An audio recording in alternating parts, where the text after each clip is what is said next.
உங்களோட monthly medicines with 20% discount and free டெலிவரியோட வாங்கணும்னா உடனே சக்தி ஃபார்ம் ஆப்பை டவுன்லோட் பண்ணுங்கள். இப்போ நம்ம சற்று நேரத்துக்கு முன்பாக பேசிக்கொண்டிருந்த இந்த விவகாரம் தான் தேர்தல் பத்திரங்களுடைய அந்த யார் யார் பணம் கொடுத்தார்கள், தேர்தல் பத்திரங்கள் வாங்கியது யார் யார் அப்படிங்கிற தகவல்களே பொது வெளியில் வெளியிடணும்னு உச்சநீதிமன்றம் சொல்லியிருந்ததை அடுத்து அது நேற்று மாலையில் வெளியிடப்பட்டது.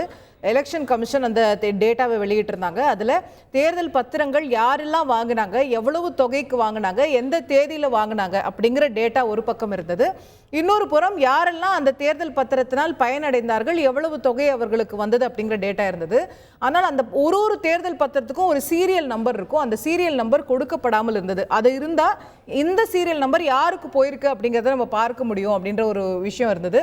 அதையும் இப்போது வெளியிட வேண்டும் என்று உச்சநீதிமன்றம் தற்போது மீண்டும் தேர்தல் ஆணையத்திற்கு ஒரு அறிவுறுத்தலை கொடுத்திருப்பதை, கண்டனத்தை தெரிவித்திருப்பதை பார்க்கிறோம். அதை ஏன் நீங்க மிஸ் பண்ணீங்க, ஏன் அந்த சீரியல் நம்பர் கொடுக்கல அப்படின்னு கேள்வி எழுப்பி இருக்கக்கூடியதை நம்ம பார்க்கிறோம்.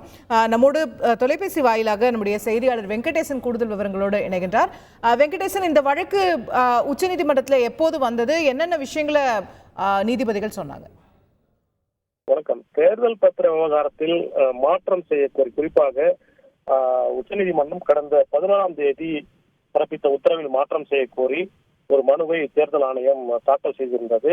அந்த மாற்றத்தை பொறுத்தவரை குறிப்பாக இந்த தேர்தல் பத்திர விவரங்களை ஏற்கனவே தேர்தல் ஆணையம் சீலிட்ட உரையில் கடந்த 2019 ஏப்ரல் 12, 2023 நவம்பர் 2 ஆகிய தேதிகளில் தாக்கல் செய்த விவரங்களையும் இணையத்தில் பதிவேற்ற தேர்தல் ஆணையத்திற்கு உச்சநீதிமன்றம் உத்தரவிட்டிருந்தது. இதன்படி தேர்தல் ஆணையம் நேற்று ஏற்கனவே ஸ்டேட் பேங்க் ஆஃப் இந்தியா தேர்தல் பத்திர விவரங்களை சமர்ப்பித்தது. அவற்றை தேர்தல் ஆணையமும் நேற்று உடனடியாக பதிவேற்றியது. இதனிடையே ரகசியம் காக்கும் பொருட்டு சீலிட்ட உரையில் உச்சநீதிமன்றத்தில் தாக்கல் செய்த அந்த தேர்தல் பத்திர விவரங்களை தாங்கள் நகல் எடுக்கவில்லை என்றும், எனவே ஏற்கனவே சீலிட்ட உரையில் தாக்கல் செய்தவற்றை தேர்தல் ஆணையத்திடம் மீண்டும் அளிக்கும் பட்சத்தில் அவற்றை இணையதளத்தில் பதிவேற்ற முடியும். எனவே மார்ச் 11ஆம் தேதி உத்தரவை இதற்கேற்றவாறு திருத்தம் செய்ய வேண்டுதான் அந்த கோரிக்கை என்பது முன்வைக்கப்பட்டது. இந்த கோரிக்கையை உச்சநீதிமன்றம் தற்போது ஏற்று உடனடியாக உச்சநீதிமன்ற பதிவாளர் அவருக்கு ஒரு உத்தரவை நாளை மாலை 5 மணிக்குள் இந்த ஏற்கனவே 2 தேதிகளில் உச்சநீதிமன்றத்தில் தேர்தல் ஆணையம் சமர்ப்பித்த அந்த ஆவணங்களை டிஜிட்டல் செய்ய வேண்டும் என்றும், உடனடியாக அதை தேர்தல் ஆணையத்திடம் அளிக்க வேண்டும் என்றும், அந்த ஆவணங்களையும் தேர்தல் ஆணையம் அதன் இணையதளத்தில் வெளியிடும் என்றும் தெரிவித்துள்ளது. ஏனெனில் இவர்கள் தாக்கல் செய்த ஆவணங்கள் தற்போது ஹார்ட் காப்பியாக இருப்பதால் அதை சாஃப்ட் காப்பியாக மாற்றி டிஜிட்டல் செய்துதான் வெளியிட முடியும். எனவே இந்த கோரிக்கையை ஏற்றுக்கொண்டதால் மற்றொரு விவகாரம் மிக முக்கியமாக தேர்தல்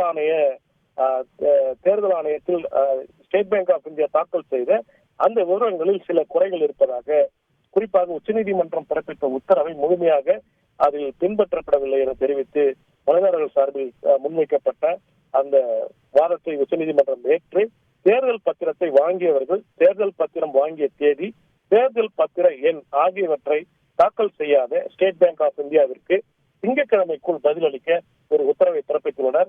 இனி இந்த திங்கட்கிழமைக்குள் ஸ்டேட் பேங்க் ஆஃப் இந்தியா இந்த விவரங்களை முழுமையாக தாக்கல் செய்ய வேண்டிய ஒரு கட்டாயத்திற்கு ஸ்டேட் பேங்க் ஆஃப் இந்தியா ஆளாகியுள்ளது. எனவே இந்த முழு விவரங்கள் இனி தேர்தல் ஆணைய இணையதளத்தில் கிடைக்கும் என்று நாம் நம்புகிறோம்.